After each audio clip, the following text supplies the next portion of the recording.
Guys, I'm back at the Undercliff Cemetery in Bradford. We're going to take you back in time to Thursday, 9th of June 1892, where a railway accident happened at the Esholt Junction. And as a result, there were 5 fatalities and around about 29 casualties with severe injuries.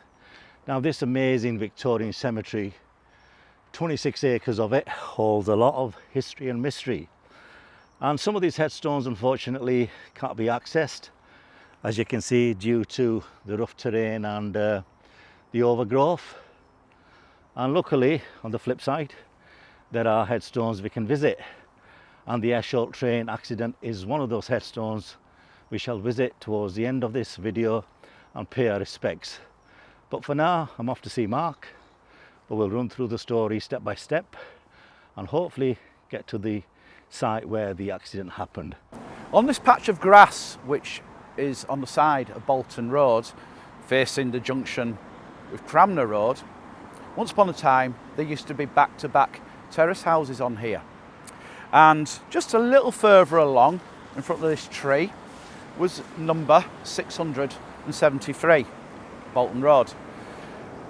And there lived a gentleman by the name of John Thomas Moore, who was in his 30s. He lived there with his wife Fanny, and he was a contractor. And on Thursday, the 9th of June 1892, he took a trip by train to Ilkley to check on some work that was being done for him there. And on his return journey, again on a train back to Bradford later that afternoon, it proved to be a very fateful and fatal journey.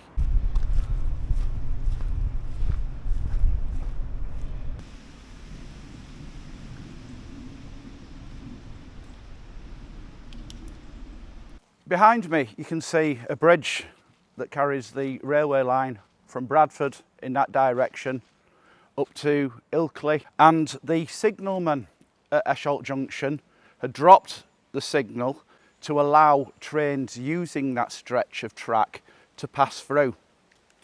But by dropping the signal, it was actually restricting access from any trains approaching from the Leeds side, which was just over there.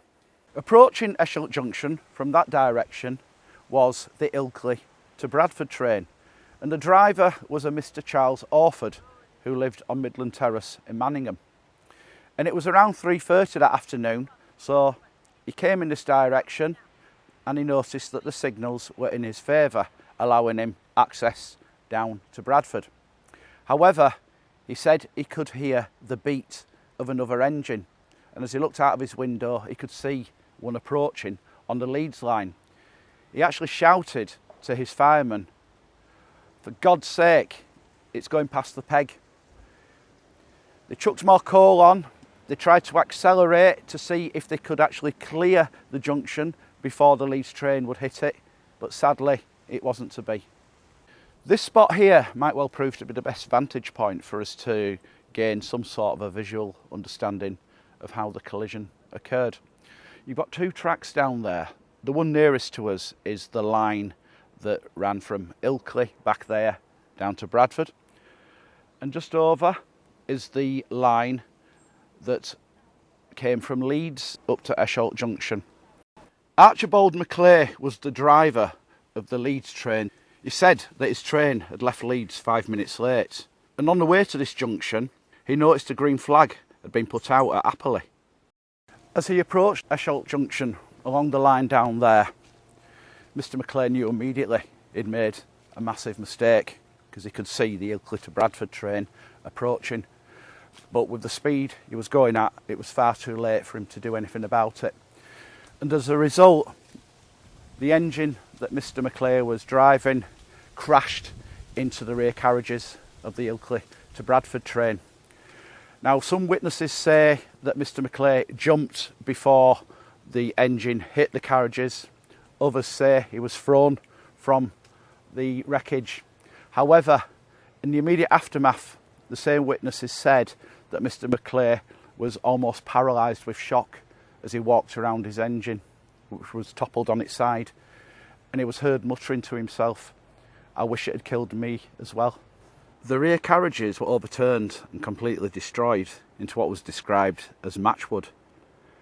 Cushions from the first-class carriages were removed and they were laid on the ground to provide beds for the injured. Canvas from the carriages was also torn up and used as bandages. Shattered carriage timber was further used as splints. Guiseley Brickworks nearby sent their staff to assist with the rescue, and there was some panic regarding the overturned Leeds engine, which was hissing very loudly with steam. There was a fear that it might explode.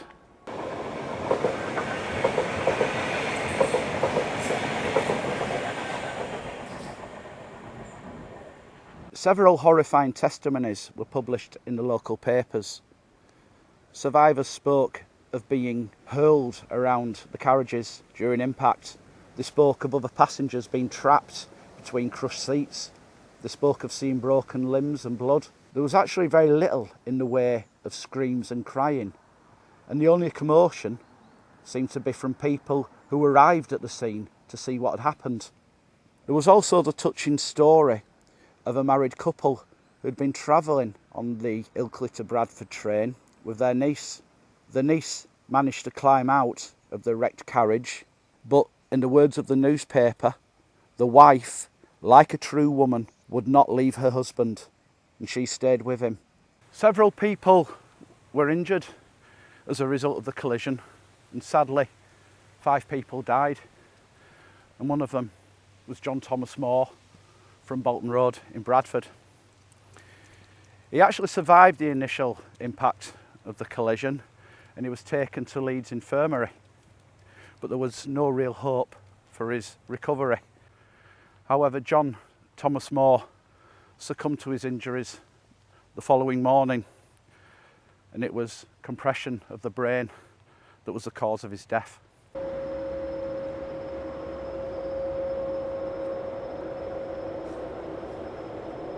Behind me is Guiseley Theatre, which also, once upon a time, used to be the town hall for Guiseley, and it was in there where the inquest was conducted. 𝗧𝗛𝗘𝗖𝗞 gave evidence, and it had been established that he'd previously been fined for overrunning signals. However, he did take full responsibility for the collision, putting it down to have been a terrible mistake on his part. He spoke about the sun obscuring his view of the signals, and he also admitted to mistaking the Bradford signals to have been signals for himself. However, despite this error in judgment, the coroner concluded that the collision was accidental due to some shrubbery obscuring the signals. The coroner also concluded that 𝗧𝗛𝗘𝗖𝗞 had failed to demonstrate necessary vigilance whilst carrying out his duties as a driver. The position of the Bradford signal, which Mr 𝗏 had mistaken to have been his own, was also established as a major cause for the accident. So the signal itself was repositioned to a place where it could not be seen from the Leeds train line. Well, as you can see, it's a very grey, overcast Sunday morning here in Undercliff Cemetery, and it's the back end of November 2024. And it was over a month ago when we filmed the sequences at Esholt, and we would have liked to have brought you here on that day to show you the grave of John Moore, but it wasn't possible due to the fact that the grave was completely obscured by a mass of overgrowth and weeds. But thanks to the efforts of 𝗧𝗏𝗏𝗘𝗢 and his team of volunteers, we're now able to show you the grave in all its glory, because they've cleared it all away. And we must always remember that Graham and his team come here to Undercliff Cemetery and they offer their services to not only restore monuments but to clean grave sites, and they do it for free and they do it using their own time. And anybody that's interested in the history of Bradford should always be mindful and thankful for volunteers such as Graham for their efforts, because it's because of them that we're able to bring these stories of long, long ago to you. But what we're going to do now is we're going to take you to the John Moore grave. So here is the final resting place of John Moore, who was killed in that railway accident. And in this middle panel here there is your reference. Also of John Thomas, the beloved and only son of William and Elizabeth Moore, who died at Leeds Infirmary from injuries received in the railway accident at Esholt near Guiseley. And just to give you some idea of how this grave would have looked back in October, you only need to have a look here. So again, thank you to Graham and his team.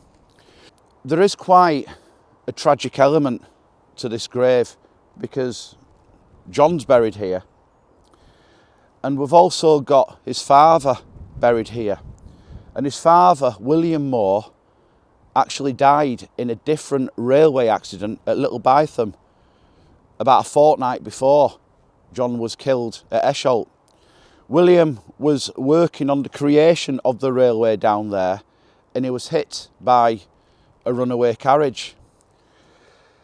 That must have been a terrible thing for John's mother to have had to cope with, losing a husband and her only son within the space of a fortnight. So once again, it's been a privilege, I suppose, for Bradford Through the Lens to bring to your attention the life and times of a long lost forgotten son of Bradford, John Moore. Rest in peace.